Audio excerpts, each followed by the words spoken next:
بله تماشاوانین هیچ روزی داوی وکی کو ماهرجی دیار کری ناوی شیخ سعید پلاتفورم سیاسی یا ترکیه بگشتی ده yani buya mijareki usaku herkes liser daaqafe. Sebep jî çi bû?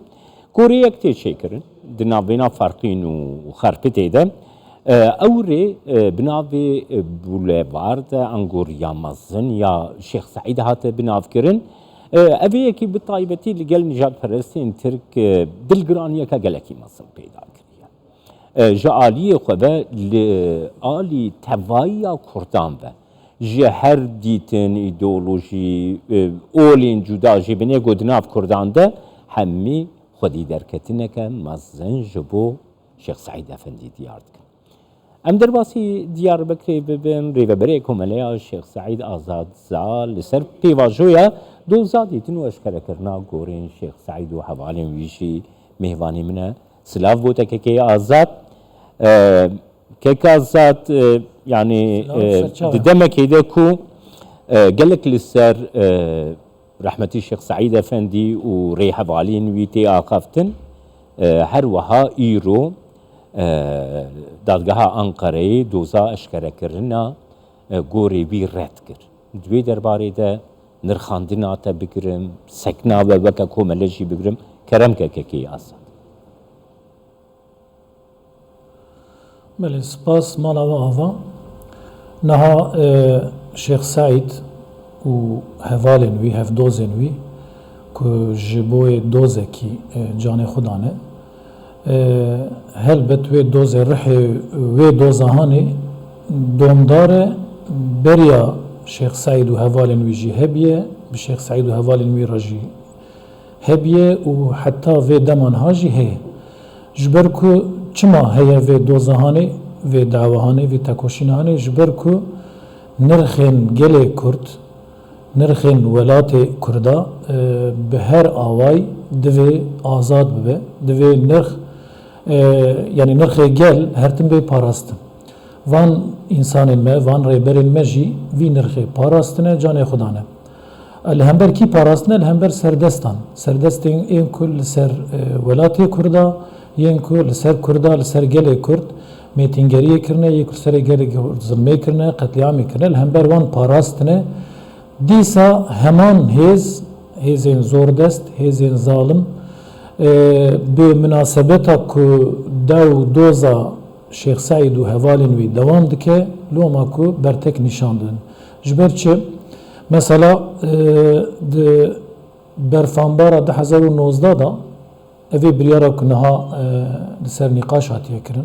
Ez pêşîviya bibêjim kesên ku di derbarê rêber, serok û nirxên gelê Kurda peyv û çêrên nebaş bikin, ew ji xwe re dikin wan çêre çünkü qîmeta wan ya jî nirxê wan bi qasê wan çêran e. Birde ez bipirsim kekê azad xwazim işte bipirsim. Niha 100 sal derbas bûne 100 sal. Hîn jî ji navê Şêx Saîd Efendî bi xwe ditirsin. Ji navê wî eger awê çiye ev fobiya mezin li bawan û gor jî nayê eşkerekirin yani niha hukuk dadweriye, hukuk vicdan e. Yani çawa 100 sal cihê gora wî û rê hevalê wî jî nayê eşkerekirin kerem kekek az. Bele, ji xwe yani pirsgirêk ya jî problema bingehîn jî ev e.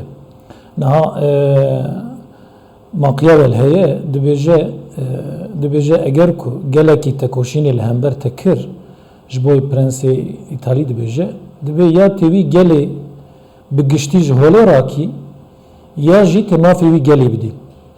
Niha gotina Machiavel dixwazin pêk bînin, dixwazin gel bi giştî gelê Kurd ji holê rakin bi taybetî serdestên Kurdan. Ne tenê dewletek her çar dewlet jî zalim bi giştî dixwazin Kurda ji holê rakin. Ev ji holê rakirina Kurda nikarin pêk bînin di dema Şêx Saîd ku 98 sal derbas bûye.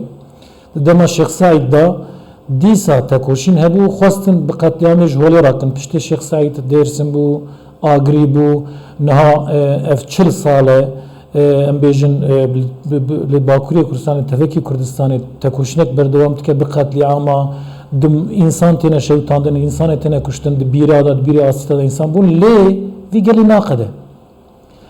Beçare mane jber ku vi geli nakade. Jber ku nakade iji mecburen çare ki beditin. Çare çiye doza Kurdi be kabul kirin. Ronin bibêjin hûn çi dixwazin.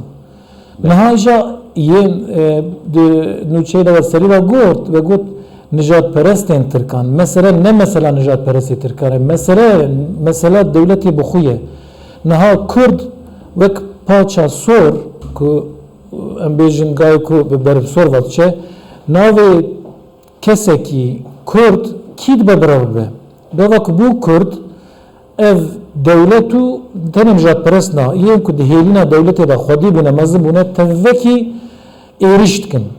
Niha mesela em bêjin niha îro jî partiya î mesela derbarê Kurdekî xwe da em bêjin doza dîsîplînê vekir. Ji ber ku xwedîtî li Şêx Saîd kiriye. Piçkî rûmeta meriv hebe nirxekî meriv nirxekî xwedî dertê.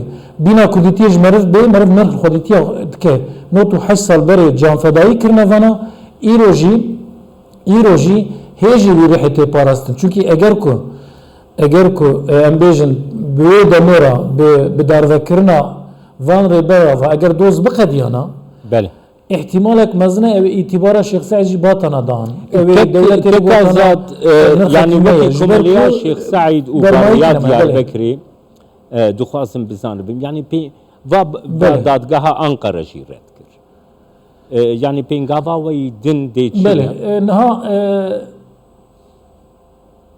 yani ji xwe doz zû daye tê yani em dixwazin wek komeliya Şêx Saîd çünkü gora Şêx Saîd û hevalên wî veşariye devlet bi taybetî veşarî dihêle ciyê wî jî li gor agahî belgeyan me tespît kiriye li cîkî nav leşkeriyê ye em doz dikin ku gora wî ciyê gora wî teslîmê Şêx Saîd malbata Şêx Saîd û em bêjin gelê Kurd bikin ev ji berê de heye gor wendane naxwazin viya bê tespît kirin ya duya demek ye ji xwe baroya Amedê û komeliya Şêx Saîd û malbatên Şêx Saîd neviyên Şêx Saîd bi hevkarî doz hat vekirin ku ciyê gora tespît bibe Şêx Saîd wek nirxekî bêdîtin û bi awakî heta niha mexdûriyetê ku çi hene li ser navê Şêx Saîd û hevalên wî gelê Kurd çi mexdûriyet dîtine bê vana bêne tazmîn kirin.